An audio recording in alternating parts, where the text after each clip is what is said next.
Hi, this is Chris from MusicRadar and we're here at the Barfly in Cardiff to check out prog rockers Oceansize and find out what gear they use live.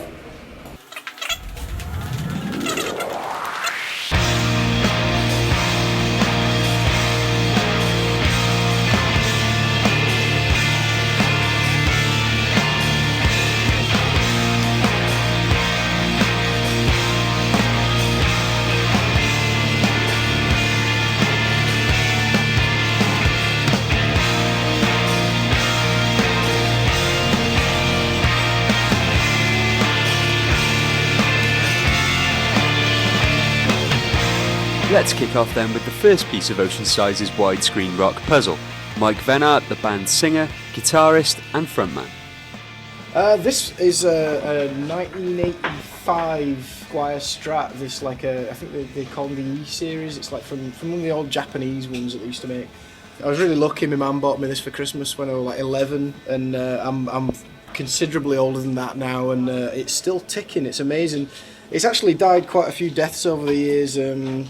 But I put new pickups in. These are like DiMarzio, this is Ibanez stuff, and this crappy old bridge that's from a Marlin. But yeah, it's just a really like acoustically loud guitar. I don't know. I have nightmares every week that this gets stolen or it gets burnt in a house fire or something. It's just an amazing guitar.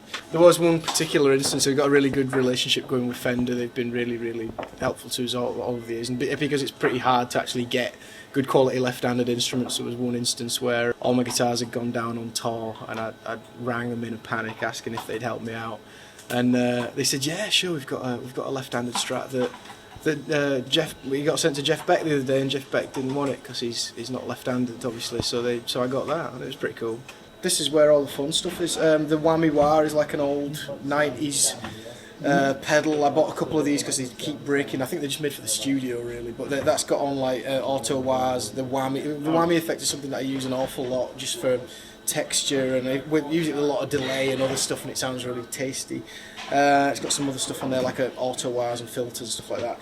This Black Star thing is my new distortion that's like a tube distortion. Got like a British side and an American side, so you get that really sort of, it's a bit metally, it's a bit nebby, but it's pretty cool. The standard Rat for that horrible fuzzy sort of stuff. This green guy is a build your own clone Russian green Big Muff. I mean, I've read a lot of Big Muffs over the years, and I think we've all got one of some description, but the green ones are the best, and it's just enormous, really fat and full.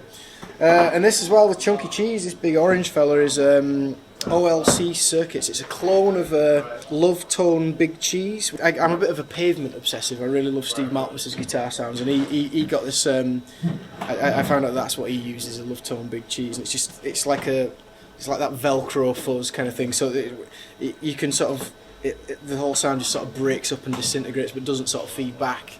And I got the Line 6 filter modeler, which is I use that for like synth sounds and horrible swells and string pads and stuff like that.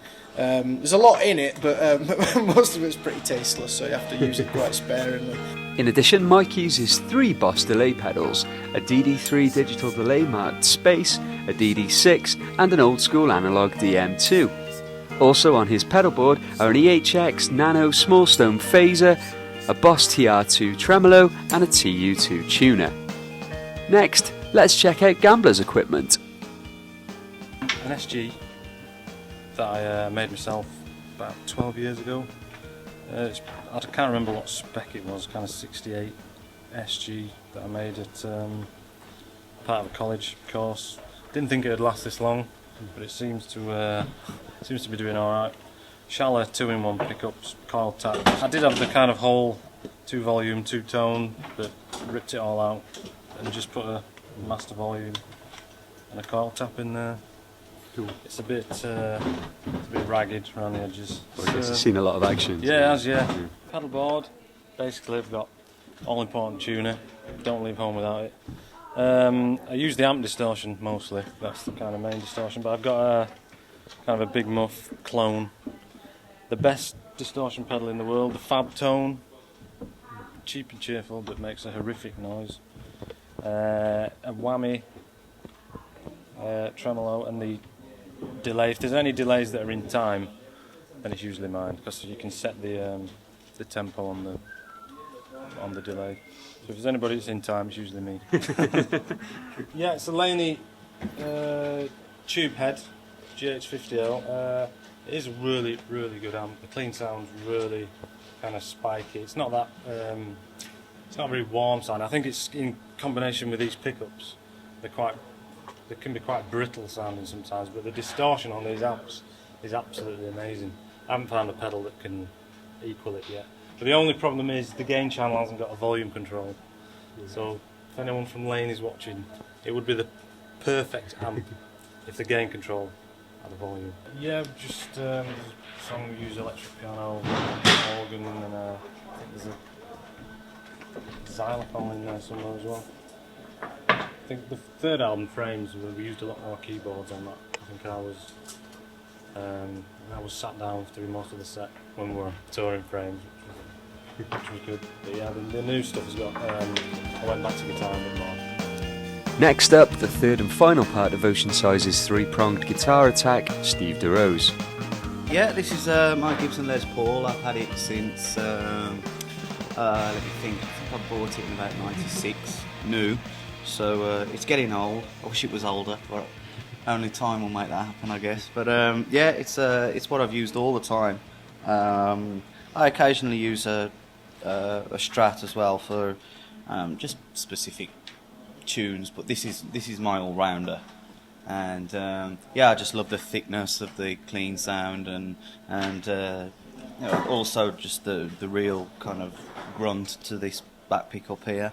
Kind of suits me perfectly, really. Okay, well this is my board. You might think it's wired quite strangely, and that's basically because it is.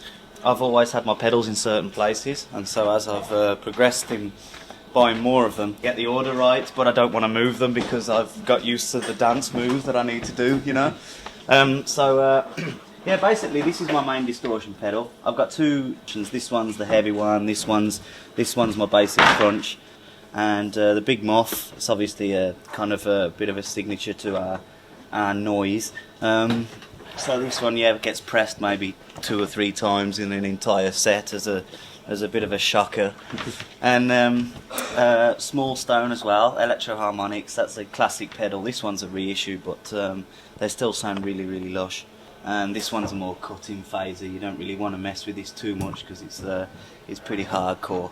And a little cheapy done electro here, which has served me well. I fixed it about 50 times, and so that's my tremolo. I use a compressor every now and again, usually with the Small Stone. That combined with the compressor can give a really thick velvety texture to any picky parts you're doing. This is me basically a delay modeler, so you've got loads of different types of delays. Analog delays, digital delays, ping pong delays. Obviously Vox Wah, classic one. This is my second one now. I had the other one for about 8 years and it died finally, so I've replaced it. This is an original old swell pedal from the 70s, which is still alive, thank God. Well, this is my Laney GH100. That goes through standard Marshall 4x12. And yeah, this is it's a great little amp. This it's especially for the price. They're relatively cheap, and you get a really chunky, nice distortion sound and an absolutely lovely, thick, clean sound as well. It really cuts through. Not only do Oceansize have 3 guitarists, but they also have 2 Steves. Here's bassist Steve Hudson, whose weapon of choice was rescued from a skip. I play a Gibson Grabber. It's really old, way older than me. It was actually found at a school in a skip by a friend's dad. I managed to swindle him out of a really nice bass for 200 quid. Cool. Yeah, pedal wise I don't really use much. I used to have another distortion, but it's too much to think about really. So yeah, that's the most important thing. You've got to have a tuner. Distortion pedal, because I'm in a mosher band. An octave pedal for heavy bits. Then this beauty here, it's like a Akai headrush. It's a delay pedal and a looper pedal. It's amazing. Everyone should have one. 2 then we should get 2. Then I played through an Ashdown Evo 900 and a matching cab. I sort of got a cheap deal off him and tried it out, really liked it. Just really smooth, nice, full sounding amps. Finally, drummer Mark Heron explains how he came up with his unusual drum setup. I dreamt it up. As cliched as it sounds, I had a dream that I was playing a kit with the hi-hat in the middle. And I just drew the circles and set about making a pedal that would accommodate it, which was like a middle pedal, you know, the Sonar middle pedal. But I didn't know they made that, so I managed to bastardise an Iron Cobra and a Pearl power shifter and came up with a double middle beater assembly thing, which worked for a while, and then I used the Sonar. But now I'm back to like a offset kick. It used to be all centralised, but I used to break the bars too often, you know, the extension bar, which is terrible. So I couldn't afford it, so I had to go back to a normal double kick. I guess it means no support bands can share your kit either. Yeah, it was quite handy.